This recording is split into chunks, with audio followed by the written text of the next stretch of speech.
मेरे प्रियो, अगर आप एक मसीह के सच्चे विश्वासी हो तो आपका विश्वास कैसा है और आप परमेश्वर के वचन में कितना विश्वास रखते हो और आप परमेश्वर के लिए कितने सच्चाई से और अपनी अच्छाई से कैसे परमेश्वर को धन्यवाद देते हो। अगर आप एक सच्चे मसीह विश्वासी हो तो आपको यह बात जाननी बहुत ज़रूरी है। जो मैसेज आप तक पहुंचेगी परमेश्वर के वचन में जिस रीति से आप विश्वास करते हो और मेरी वीडियो को देखते हो, तो कृपया करके मेरी वीडियो को ज़रूर पूरा देखें, अधूरा ना छोड़ें। वीडियो अच्छी लगे तो लाइक ज़रूर करें, सब्सक्राइब करना ना भूलें, बेल आइकन को ज़रूर दबाएं। इससे क्या होगा कि जब भी हम वीडियो अपलोड करेंगे फेसबुक पर, यूट्यूब पर, तो सबसे पहले मैसेज आप तक पहुंचेगी। और आप जब परमेश्वर के वचन को सीखते हैं और जिस रीति से आप परमेश्वर के वचन में बढ़ते हैं, हमारा काम क्या है? हमारा काम परमेश्वर के सुसमाचार को बांटना है। परंतु आपका काम क्या है कि आपका काम ये है कि आप परमेश्वर के वचन को कितना ग्रहण करते हो और कितना आप नकारते हो। यानी कि जैसे कि प्रभु यीशु मसीह ने कहा कि मार्ग, सत्य और जीवन मैं ही हूँ और जो कोई मुझे जानेगा वही पिता अर्थात परमेश्वर तक पहुँचेगा। तो प्रभु यीशु मसीह को जानना ही जानना नहीं होता है। प्रभु यीशु मसीह को जानना, अपना क्रूस उठाकर प्रभु यीशु मसीह के पीछे हो लेना और अपने आप का स्वयं में इनकार करना होता है। यानी कि संसारिक वस्तुएं क्या हैं, संसारिक झूठी बातें क्या हैं, मनुष्य पाप क्यों करते हैं, बेविचार में क्यों जीते हैं, अपने जीवन को नाश और बर्बाद क्यों करते हैं। तो मेरे प्रियो, आप कितना परमेश्वर के वचन को जानते हो और आप कितना संसारिक बातें और जो धर्मों की पुस्तकें होती हैं उन्हें आप कितना जानते हो, आप कितना पढ़ते हो, आपके पास कितनी सच्चाई है और आप कितना सच्चाई में बढ़कर परमेश्वर को धन्यवाद देते हो। तो मेरे प्रियो, जैसे कि आप जानते हो या नहीं जानते हो, अगर आप जानते हो तो मुझे कमेंट करके ज़रूर बताएं। अगर आपको नहीं पता है तो ये भी आप कमेंट करें कि हम आपको बता सकें। तो कहने का मतलब है कि जब हम प्रकाशित वाक्य अध्याय 22 को, पूरे वचन को पढ़ते हैं तो वहाँ पर टोन्हे, व्यभिचारी, मूर्ति पूजक, पापी, जो व्यभिचार करते हैं, जो पाप में जीते हैं, जो झूठी बातों पर विश्वास रखते हैं, जो झूठी बातों को गढ़ते हैं, इसका सही अर्थ होता है मेरे प्रियों कि जब मनुष्य परमेश्वर को नहीं जानता है तो अपने लिए किसी वस्तु को खड़ा करता है, चित्रकला करता है, एक मूर्ति को बनाता है और उसको अपनों से बढ़कर उसको आदर इसलिए देता है और वो कहता है कि ये मेरा परमेश्वर है। तो प्रियो, वो परमेश्वर के स्वर्गीय राज्य से दूर रहेंगे। परंतु जिन्होंने परमेश्वर को जाना और परमेश्वर को जानकर उसको सच्ची महिमा दी है, वो परमेश्वर के राज्य में प्रवेश करेंगे। तो हमें सीखने की बात है कि हम क्या सीख रहे हैं। तो कुछ ऐसी बातें हैं जो मैं आपसे प्रश्न करूँगा, आप मुझे उत्तर में कमेंट करें। मैंने जो बातें बताई है क्या आप जानते हैं? अगर जानते हैं तो आप मुझे बताएं। अगर आप नहीं जानते हैं तो कमेंट में इस बात को लिखें कि आपको हम बताएं।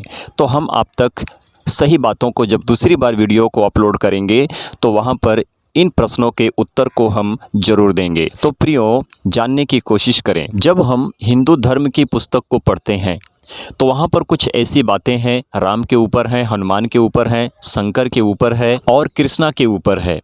तो यहाँ पर मैं कुछ प्रश्न करूँगा, कमेंट में आप मुझे उत्तर दो कि हमें भी पता चले कि आप कुछ जानते हैं। और मसीहों के लिए सबसे अच्छी खास बात यह है कि वो सच्चाई को जानने में असहमत ना रहें परंतु सहमत रहें, कि वो सच्चाई को जान सकें। तो आज दुनिया भर में जब आप किसी काम को करते हो या फिर उस काम पर अपने मन को लगाते हो तो आपका मन परमेश्वर के लिए होता है या फिर उन वस्तुओं के लिए होता है। धन कमाना और धन को उपजाना ये मनुष्य का काम है, जो मनुष्य धन कमाने के लिए पैसे के पीछे भागकर यानी कि परमेश्वर तक को भी भूल जाता है। तो प्रियो, सोचें और समझें और सही बातों का खुलासा करें और अपने जीवन में एक उजाले को देखें और हर किसी को उजागर करें। आप हमें कमेंट करें और बताएं कि मैंने जो बातें कही है सही है या फिर आपकी बातें सही है जो आपने मुझे कमेंट में बताई है। तो मेरा प्रश्न सबके लिए है, हिंदू हो, मुस्लिम हो, सिख हो, ईसाई हो, आदिवासी, पासी हो, बुद्धिस्ट हो, जो भी कोई हो, अगर जानता है तो कमेंट में सही तरह से बताएं कि हमें भी पता चले कि आप जानते हैं। अगर आप नहीं जानते हैं तो कमेंट करें, तो हम आपको बताएंगे कि हम कितना जानते हैं। पहला प्रश्न, राम ने रावण को किसके लिए मारा? दूसरा प्रश्न, राम ने बाली को किसके लिए मारा? तीसरा प्रश्न, रावण ने लक्ष्मण को मूर्छित क्यों किया? इसका सही अर्थ ये माना जाए कि रावण ने लक्ष्मण को बाण क्यों मारा? चौथा प्रश्न, लक्ष्मण ने सीता के लिए रेखा क्यों खींचा? पांचवा प्रश्न, राम को 14 साल का वनवास किसके दंड के कारण मिला?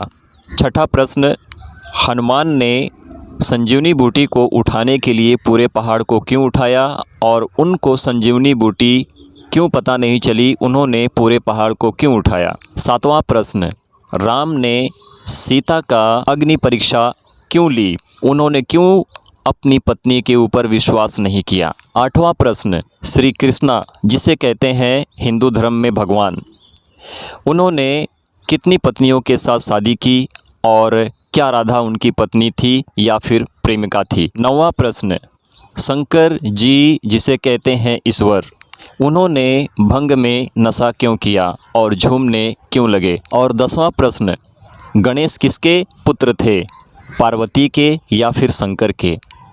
पार्वती के देह के मैल से थे या फिर शंकर और पार्वती के पुत्र थे? आप सभी इन सारे प्रश्न का उत्तर सही कमेंट में करें कि हमें भी पता चले कि आप जानते हैं, या फिर अगर आपको नहीं पता है तो आप हमें कमेंट में ये बात लिखें, हम नहीं जानते हैं, आप इसका उत्तर दें, तो हम आपको वापस दूसरी वीडियो में जब आएंगे तो हम आपको इसका उत्तर देंगे। क्योंकि एक सच्चे मसीह विश्वासी को ये सब पता होना चाहिए कि बाकी के धर्मों की पुस्तकें कहती क्या हैं और उसे जानने की बहुत ज़रूरत है। आप परमेश्वर के वचन में विश्वास करते हो, अच्छा, और आपके लिए बहुत भला है कि आप परमेश्वर को जानते हो, परंतु आप क्या बाकी के धर्मों की पुस्तकों को पढ़ते हो या फिर जानते हो या नहीं जानते हो? इसीलिए कि आपको जानना ज़रूरी है कि आप परमेश्वर में और भी गहराई से बढ़ सकते हो। क्या इन जो 10 बातों को जो मैंने आपके सामने रखा है प्रश्न में, आपसे मैंने उत्तर मांगा है, तो मेरे प्रियो आप जानिए, क्योंकि परमेश्वर का वचन इस रीति से मनुष्य को शुद्ध करता है। इसी रीति से हम भी जब संसारिक चीज़ों और वस्तुओं पर और मनुष्य की बनाई हुई कला चित्रकला पर हम मन लगाते थे और कहते थे कि ये हमारा ईश्वर है, तो हम अंधकार में जीते थे। परंतु आपको जानने की यह ज़रूरत है कि हमें कौन सा धर्म हमारा उद्धार कर सकता है। तो एक बात मैं बता दूं, किसी भी धर्म में जाकर देख लो, आपका उद्धार नहीं हो सकता है। मनुष्य के पाप और उसके व्यभिचार का और उसके अंदर जो अशांति होती है, शांति नहीं रहती है।